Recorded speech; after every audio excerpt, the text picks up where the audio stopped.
May as well just expose the tooth right away.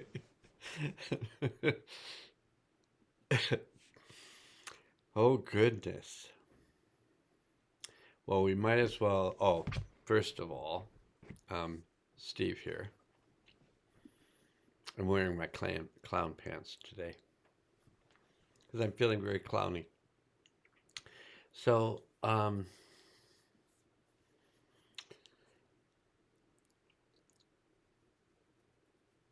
this is going to be a healing field with alternate reality ramble. Sound fun? Okay, let's go for it. So, let's just start off stating out loud. I connect to my deep self.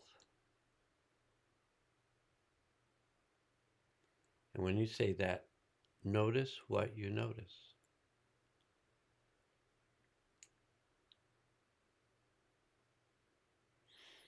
I connect to my higher self. Notice what you notice. I connect to my highest self.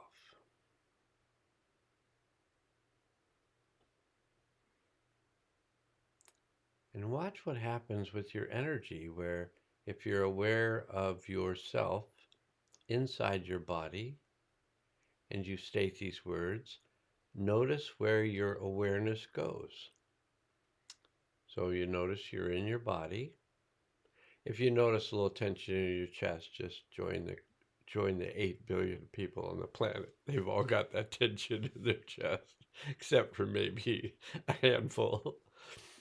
So notice where your awareness goes when you state these words. I ground myself to the healing center of the earth. Notice both where your attention goes, because in order to ground yourself to the healing center of the earth, you have to go to the healing center of the earth in order to do it. So you are either imagining yourself going to the healing center of the earth, and are you imagining just an aspect of your energy that's going through you? Are you seeing like a giant hose going down? Sorry about that. But are you seeing a giant hose of energy going to the healing center of the earth? Um, is that coming out of the bottom of your feet? Is it coming out of your perineal area? Are you visualizing some other way, just as your energy is just streaming down? Or are you visualizing yourself and some aspect of yourself? You might be visualizing your soul going down to the healing center of the earth, your being, your astral body, your etheric body, because I've had experiences where the etheric body traveled. When you say, I, and I want you to know, there have been no drugs taken. Well, coffee. All right. So, besides a small amount so far of caffeine, to my knowledge, unless nutmeg, I put a little nutmeg in my oatmeal, so, and cinnamon. So unless nutmeg and cinnamon are drugs, which they probably are, but I've not taken drugs, but I'm experiencing the world as if I'm on drugs. Now, I did take drugs for a period of time, and it wasn't a very long period of time. I would say, for the most part, it was probably around 67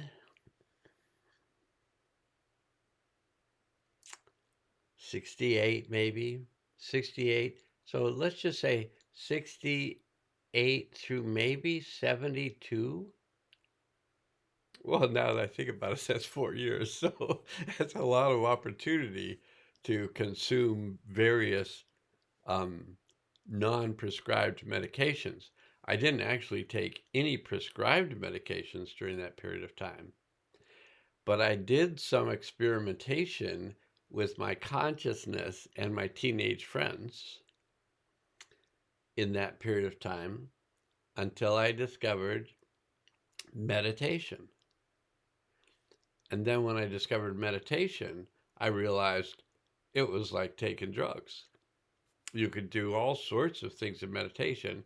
So I decided to just let go of the drugs and just do the meditation. It's yeah, I highly recommend it.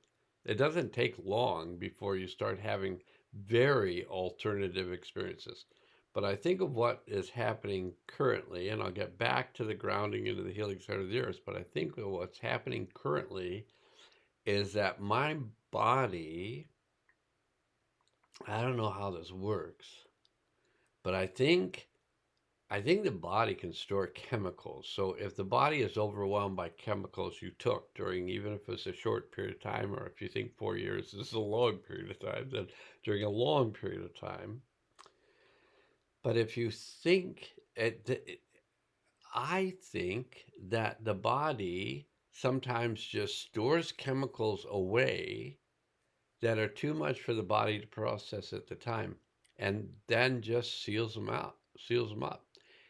And so when you begin detoxing, so there's one theory, and I don't believe it. But when you start detoxing, the body dumps those chemicals into your system, which has been happening with me for really a year and a half now. I've been continuing this process of detox, and I'm amping it up now. I've been continuing this process of detox with Epsom salt baths. So those are real good ways of drawing things out of your system. But now I'm, what do they call it? Up in the ante.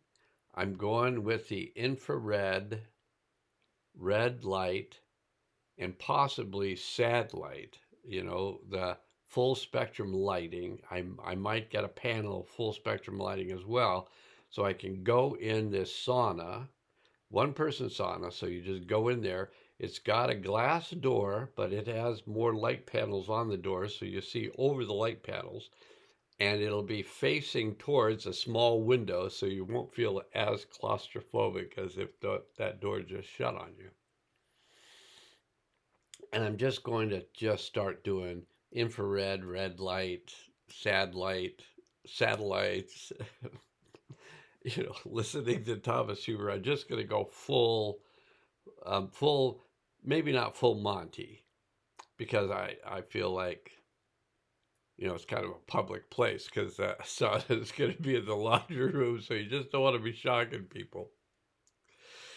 But it's going to be right in the laundry room. It's going to be facing the window, so there'll be light coming in whenever we get back to having light in the Pacific Northwest, which I think I'm estimating May is where, for brief periods of time in May, and then, as usual, June, July, and August.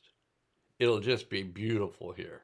And people will come here for vacation and they'll go, let's move here. We just go, fine. It happened to us too. We just moved here. And then we realize you only get 3 months a year of sunlight.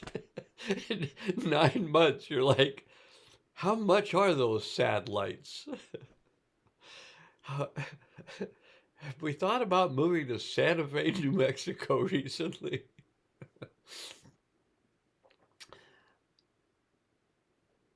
This winter is the winter. This is the winter, the winter of discontent or the winter of something. But this winter is the winter where I'm just going full hibernation. I mean, I know I'm just, on the internet a lot, but I'm just going full hibernation. I'm just going full meditation. I'm just going inside. I'm just going to cleanse everything. I don't really care what the outcome is. I would like to be healthy. I would like to have my teeth quit falling out or breaking off or whatever they did. Snap. It's like, oh, not again. Okay. So when if you're still here, you will be entertained. I'll tell you, this will be the most entertaining video I've ever made because I'm stoned without using any besides caffeine. So I'm stoned on caffeine, I guess. But yeah, I'm going to tell a few stories.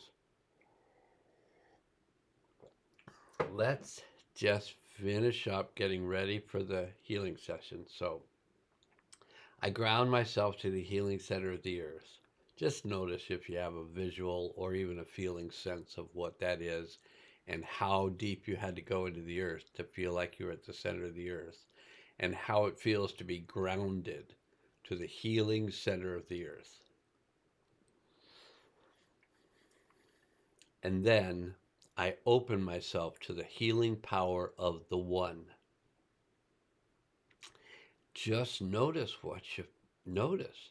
It's the same as noticing connecting to your deep self, connecting to your higher self, connecting to your higher self, highest self, connecting to the One. You could state if you wanted to, I connect to the universe in all directions. And see how you like it. See how you feel when you do that. And then you can state, I choose, because it's always good to say, I choose. It's always good to say these things out loud. I choose to release anything that is no longer of my highest good or the highest good. I choose to release anything that's no longer of the highest good. And then you can add to it at the end, now.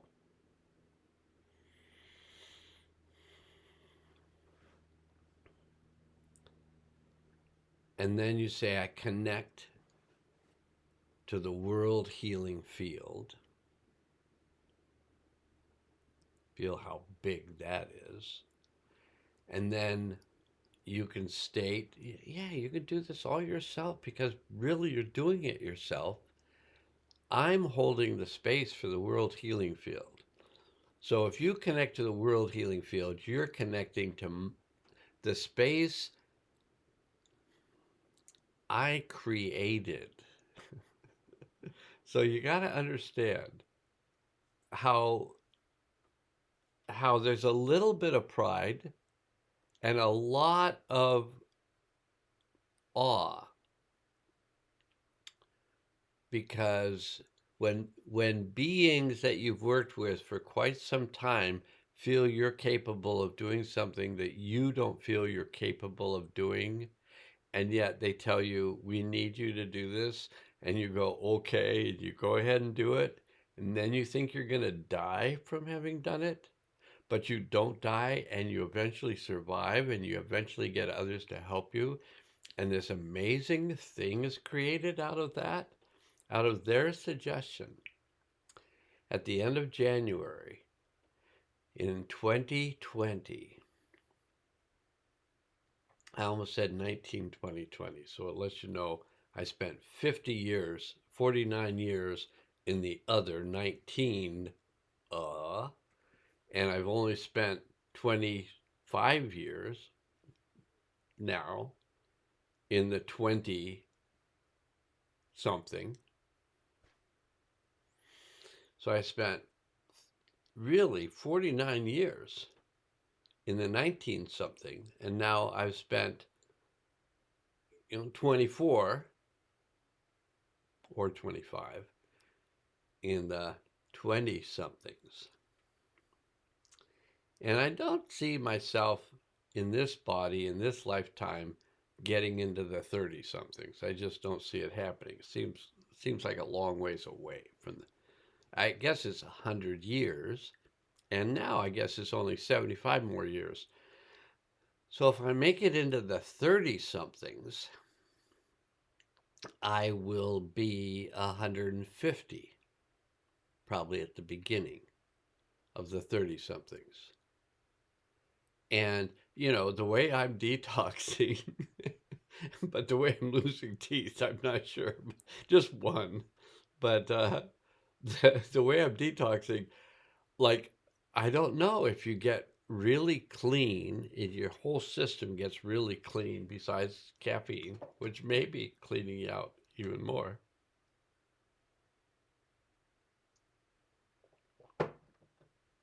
When you get really clean, does it make you less able to deal with the toxicity of the planet or more able? And is this cleansing process that completes on March 24th of 2025, is the world just going to be magically a cleaner place? Is Are we going to be living in a place where all our consciousness is just cleansed? You know, and when you think about it, it feels like it's we're doing last minute shopping. Or like the holidays coming up, March 24th will become the new year. And it's confusing. And this is why sometimes I feel like, you know, besides caffeine, but I feel like I've taken some sort of altering consciousness chemical. But I think it's just the world that I held together is breaking apart.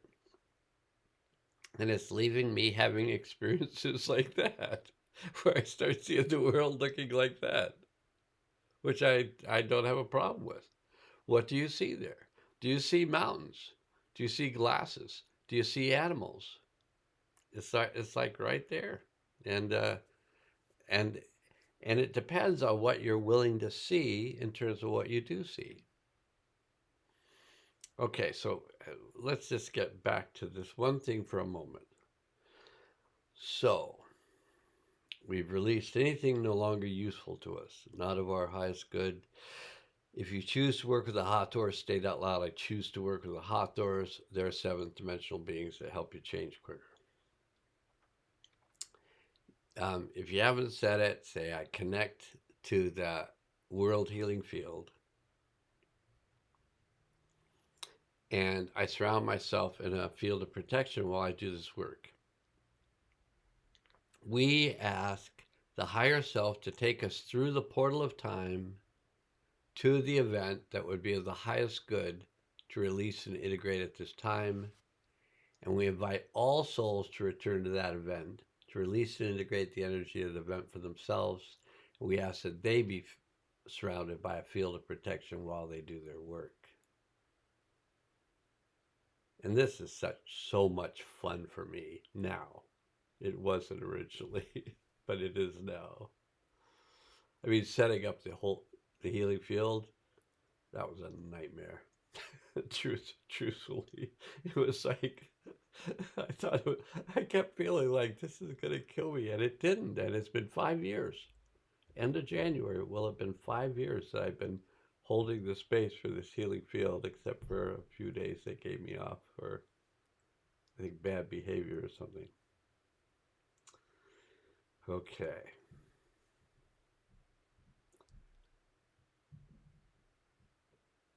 So I ask that the souls be placed in a field of protection while they do their work.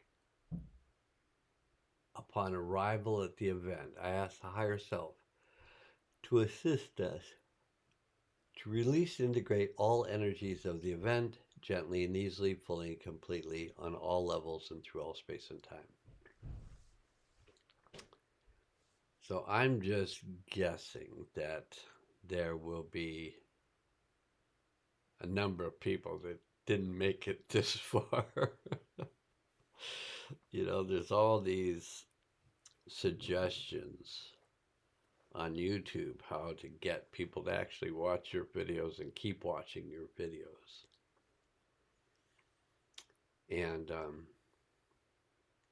I feel like the reason people watch my videos is because they recognize that they're doing healing work. Even if I'm just rambling on about things that don't seem to mean anything, I am the most connected to the world healing field because in many ways it's my creation. Now, did I create the world healing field? Yes.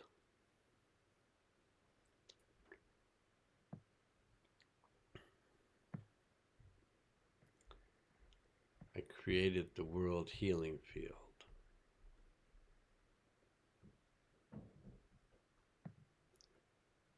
By taking the healing field that I was trained to open up for clients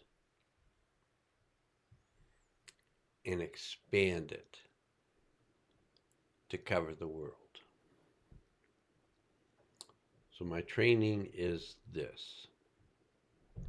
I've been taken through process after process after process, teaching me how to work with energy.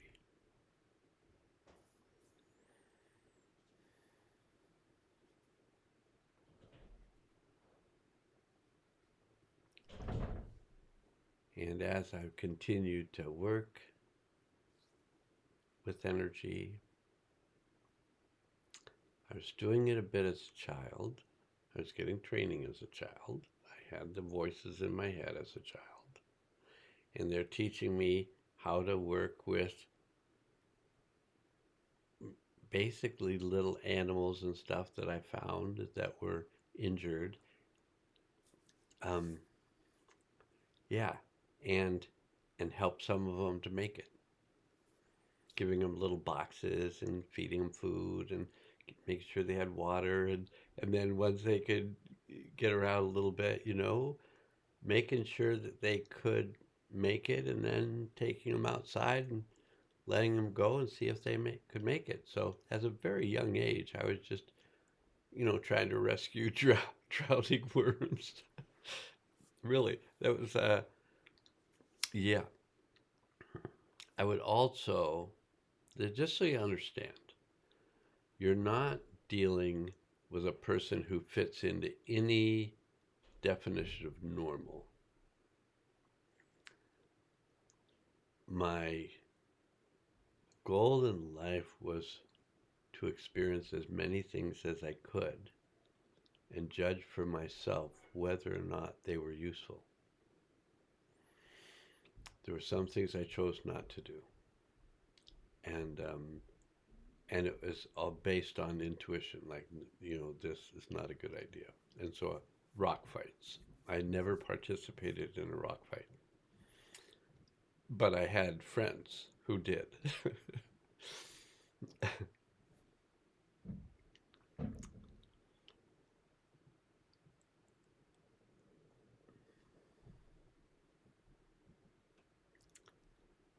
I don't know, because in some levels we can't know. We can make up stories about the experience we're having, but maybe we can. But my thinking is I can't really know what it is I'm experiencing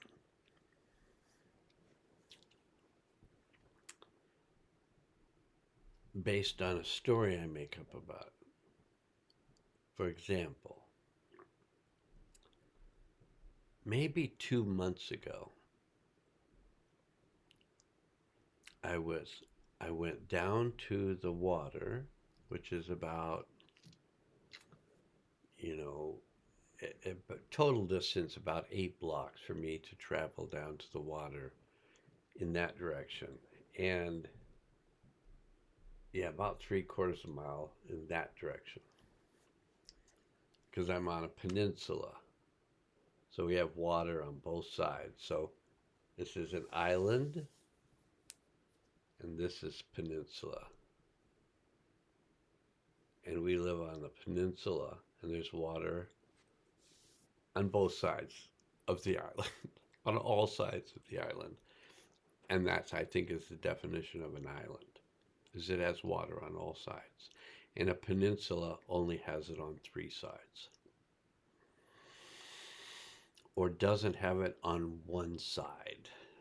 Because I don't know if you could think of a peninsula as three-sided, but or multi-sided.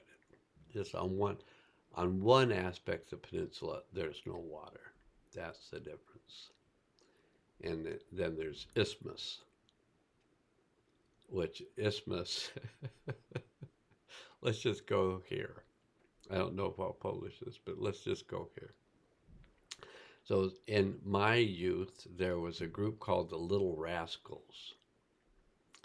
And the Little Rascals were just my favorite friends because they were just really thoughtful and found themselves in trouble frequently.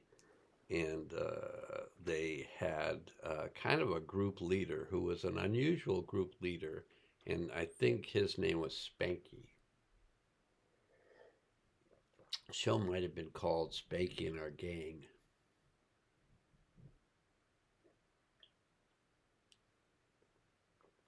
But they were the Little Rascals, and they had one black child. And the black child's name was Buckwheat. And Buckwheat was the very first kid with kind of either an afro or a Rasta haircut, is my memory. I don't know if it's really true. But I think he kind of had, wild hair that would sometimes he'd, electric currents, the hair would go out like that. But Buckwheat was cool. But it was the 50s, and it was a time where, yeah, uh, it was a time where it just, yeah, it, yeah, it was a time where there was a lot of confusion. It was a time where you never thought about yourself as white um, until high school, when I was in a pretty white community. I mean, there were Mexicans in the community, but we didn't think of them as not white. We thought of them as different looking people. Most of the neighborhood was Polish and Irish and Italian, and the people were based on where they came from after the war, I think, because it was the 1950s, and who knew where all these people, why they ended up in this place. But I think they ended up in this town because it was Southern California and it had really nice weather and maybe good school systems. But I remember the first Negro student in the high school. All of a sudden, it was like it was like in the movie Blazing Saddles, I think it was, and a whole group of people were gathered together in the town because the new sheriff was arriving, and the new sheriff was a person of color, is how it would be said in these days, possibly a person of color. And one guy who kind of had some sort of speaking problem, he said, "The sheriff's here." And they said, "Oh, the sheriff's near." He goes, "No, the sheriff's near." And people were like, "Yeah, he's almost here." He goes, "No." He's trying to explain to him that the sheriff was a black man.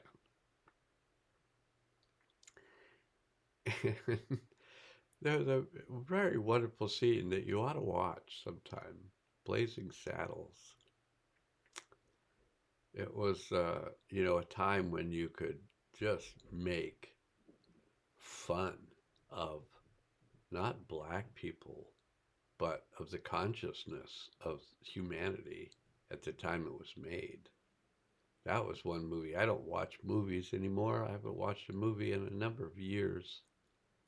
I tried to watch, it was a new Star Wars, a new Star Trek, or a new Star something, but I didn't even make it through the commercials. It was so loud and it was so bothersome. But I think that's an interesting ramble, and I was gonna go somewhere with it today, but it just didn't go anywhere. I mean, it went lots of places. It just went out, and I might watch it later. I just don't know. But I do have enough time to set up a healing field. But I did set up the healing field, so let's just stay with that. And I got a few more minutes before I need to connect with the Thomas Hübl people for the ancestral healing course. And I'm also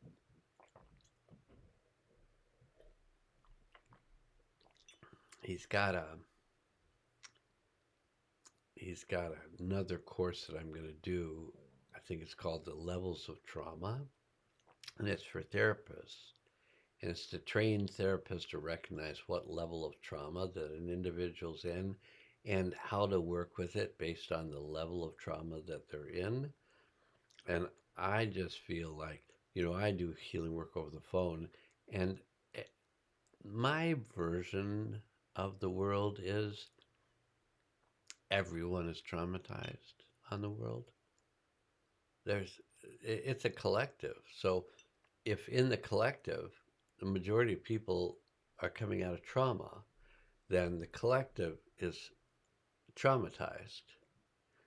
And then the individuals are traumatized because you can't be in a collective of traumatized people without being traumatized by the people in the collective, because it's like that whole thing that you repeat the things that were done to you that you don't get over. So if you get over them, then you stop repeating them. But if you don't get over them, you're just a habitual offender. Pretty much, I think that's a good word. A habitual offender is what happens when you don't get over the traumas. And so if you want to expand it out, you have the traumas of yourself as an individual. So you've had traumas, you've had things you didn't get over. You have ancestors. There we go. You have ancestors that all your genes came from a long history of people copulating. And that long history of genes ended up in your two parents and created the body you live in. But some people, me and others, perceive that the memory of your ancestors comes in when you're formed.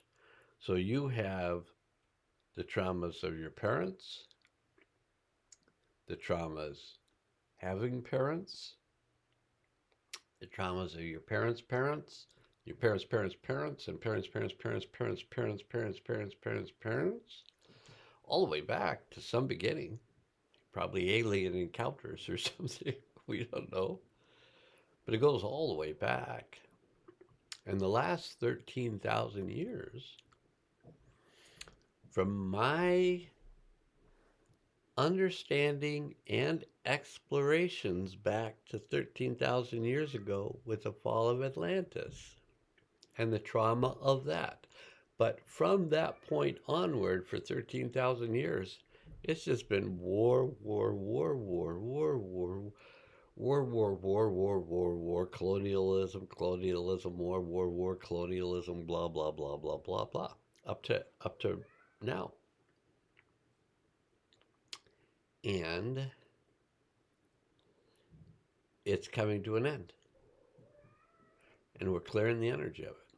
And a new world is showing up. And the new world begins on March 24th. And the reason it begins on March 24th and not 25th is I'm starting to understand that I thought originally when I calculated dates, when Abrahamana, the new soul of the earth, told me it was going to be a 28-year healing cycle. And he did this, giving me all this download of information of what was going to be happening.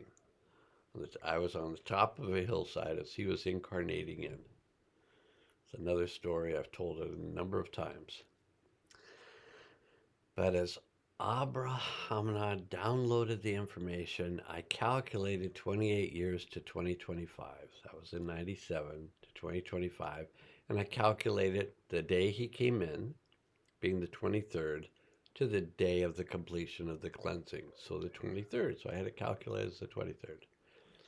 And then I looked up in the Mayan calendar, and the cycle completes on the 24th. So I thought, well, I was only a day off. So I can accept that the cycle completes on the 24th. And so my mind made up that the first day of the new world would be the 25th. So it would be March 25th, 2025. And,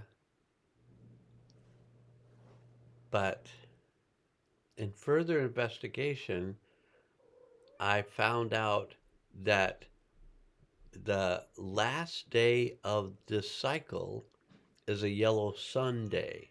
So the yellow sun is the lunar tone that is the beginning and the end. So cycles end on the yellow sun, but they begin on the yellow sun. So it's the end and the beginning is on the same day. That's why I came up with the 24th. And then it was all like everything fit into place. New energies come in on the 25th, and the 25th is kind of the first full day of the new cycle, because it completes and begins on the 24th. So the first full day of the new cycle is the 25th, if that helps you. It doesn't make everything more confusing. That's it for now. I've got to get ready for my ancestral healing class, and it's been a pleasure, and I hope for you as well. And now must go. Now must go change. And the kitty's crying.